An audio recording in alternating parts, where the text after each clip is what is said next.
Hello there. Welcome to another episode of Weird Music. This is the show where, of course, we take a little dive into weird little albums that are, for whatever reason, unusual, weird, strange, outsider stuff, whatever you'd call it. You know the deal by now.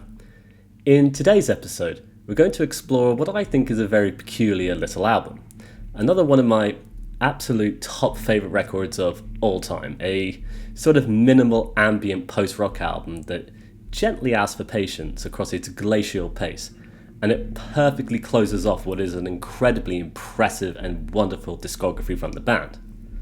Today, we are of course looking at Labradford's final studio album, Fixed Context.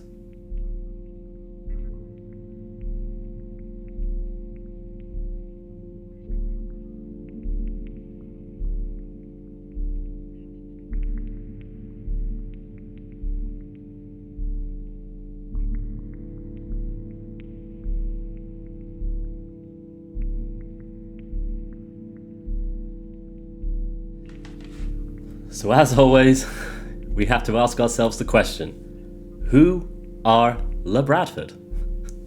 Well, Labradford are a now defunct post-rock group from Richmond, Virginia, founded in the early 90s and comprised of members Robert Doan on bass, Mark Nelson on guitars, and sometimes occasional vocals, and then Carter Brown on keyboards.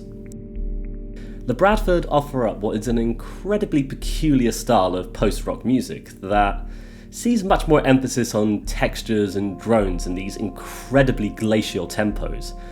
It just slowly pushes everything along rather than, that sort of frenetic energy you get in more crescendo chorus style of post-rock music.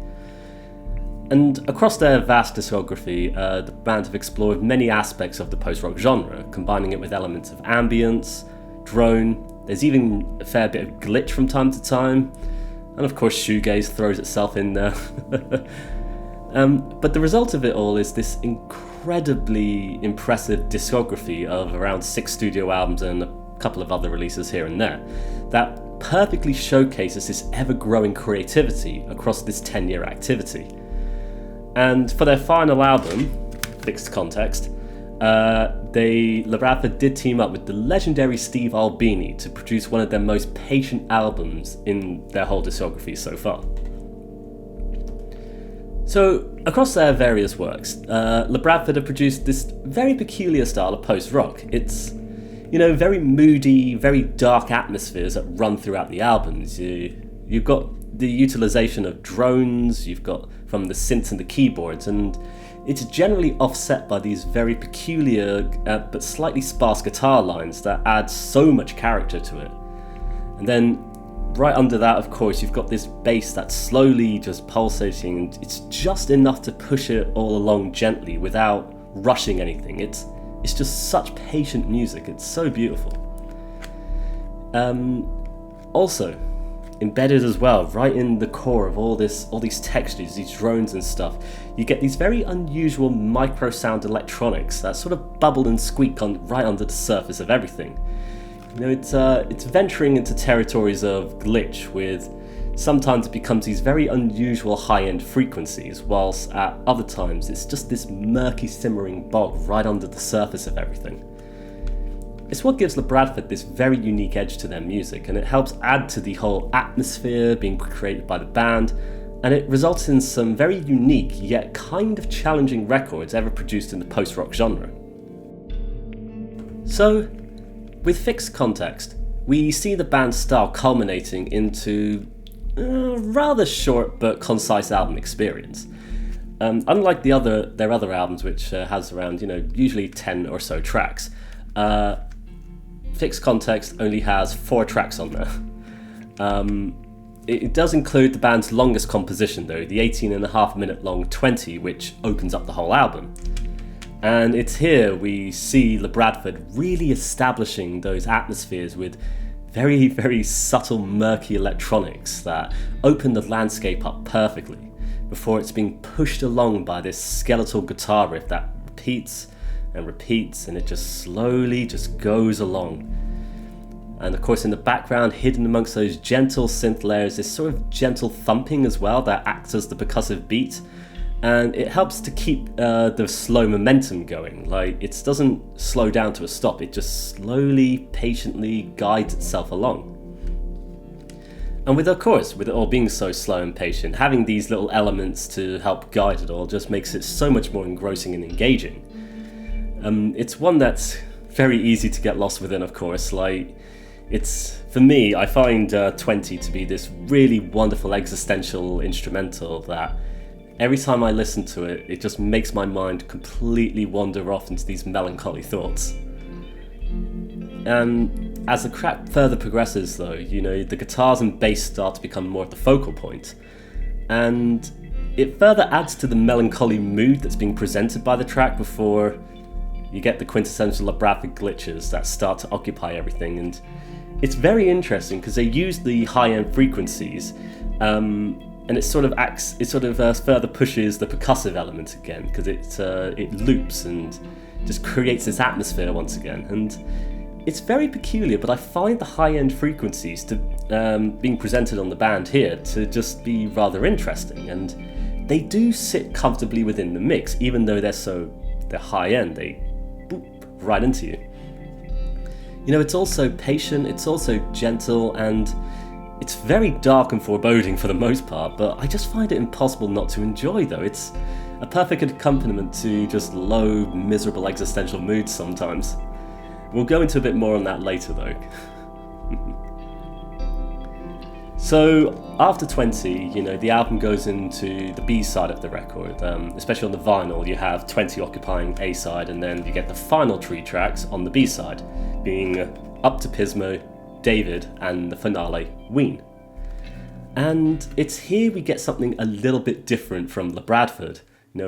Different to everything we've seen in their discography, I'd argue.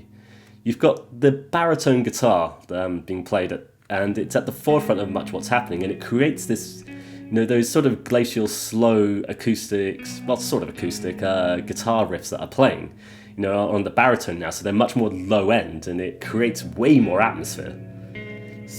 And so, moving on though, side B opens up with track Up to Pismo, which is this very gentle, whimsical guitar line.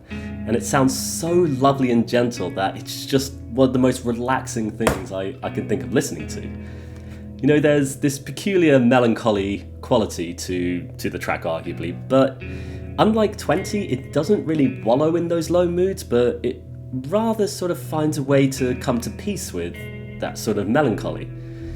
And yeah, it's difficult to describe, I'd say. I know it's a bit of a cop-out, but for me, I listen to it and I just find myself so lulled by that pacing, the bass of it, and the lovely guitar lines. It's such a perfect little track. And then of course you move on to the third track, David, which is another peculiar one, a little bit different to it's kind of weirdly enough, it kind of combines sort of like the sort of drony synthy quality of the first track with the sort of slow emphasis on the guitar parts from the second track, arguably. And you get those guitars, they fill up most of the empty space with those glacial riffs again, with these very heavy ambient synth layers that just create this wonderful, gentle, lovely experience.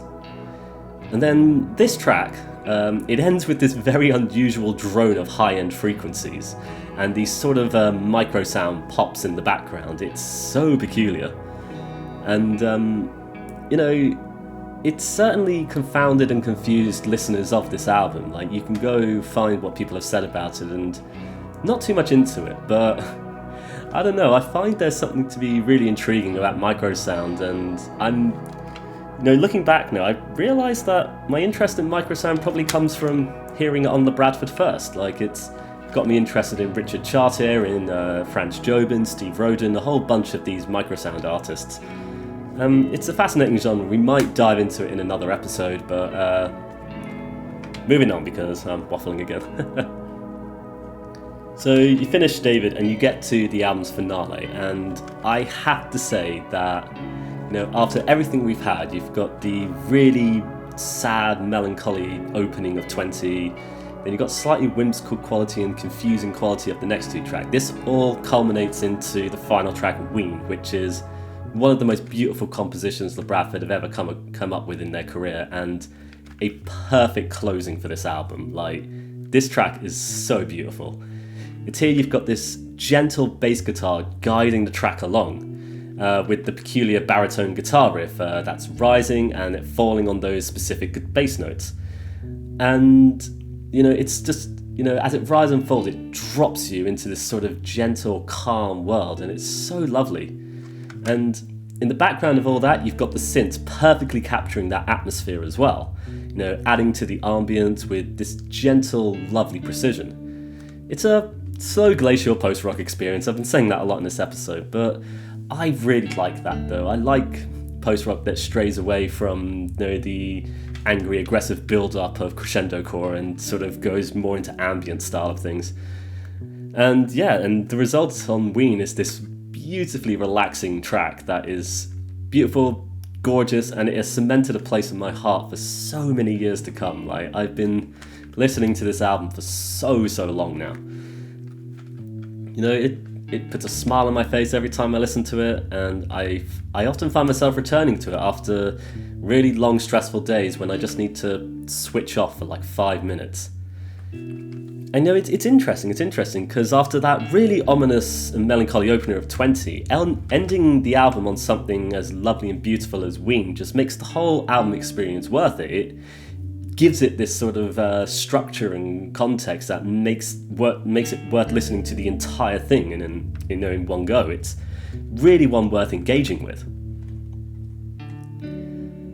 So yeah, like, Fixed Context it's certainly a peculiar album, no doubt about it. Like, Labradford have produced so many kinds of minimal ambient post-rock albums across their career, and it kind of feels like Fixed Context, the final album, acts as a culmination of many of those established qualities and concepts from the band, whilst also looking ahead to the future and with the album's second half, Very peculiar because they didn't do any more material after this, but it feels like even with their final album, they were still further developing their sound.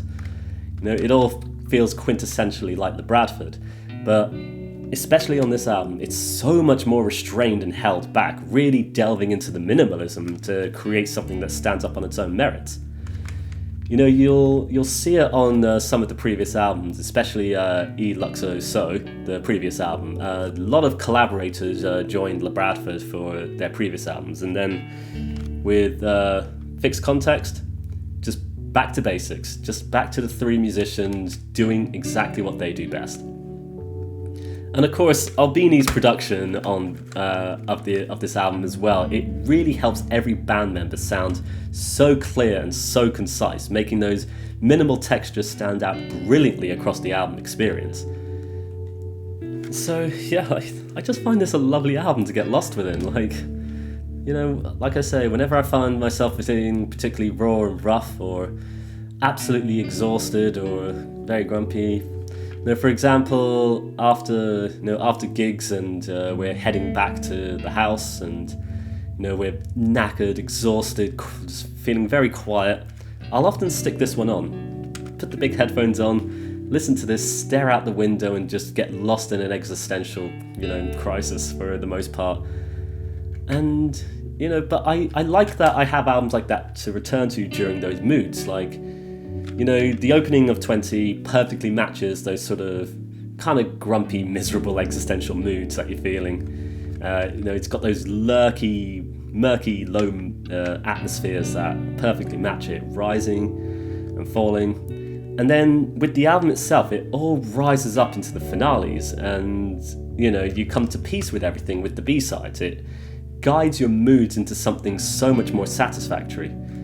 And it's truly a wonderful album for that reason. Like, I'm so grateful for music that does this for me, that helps guide my moods, is so in tune with how I'm feeling, but can also just gently just push you in the right direction, I find, in terms of how you're feeling.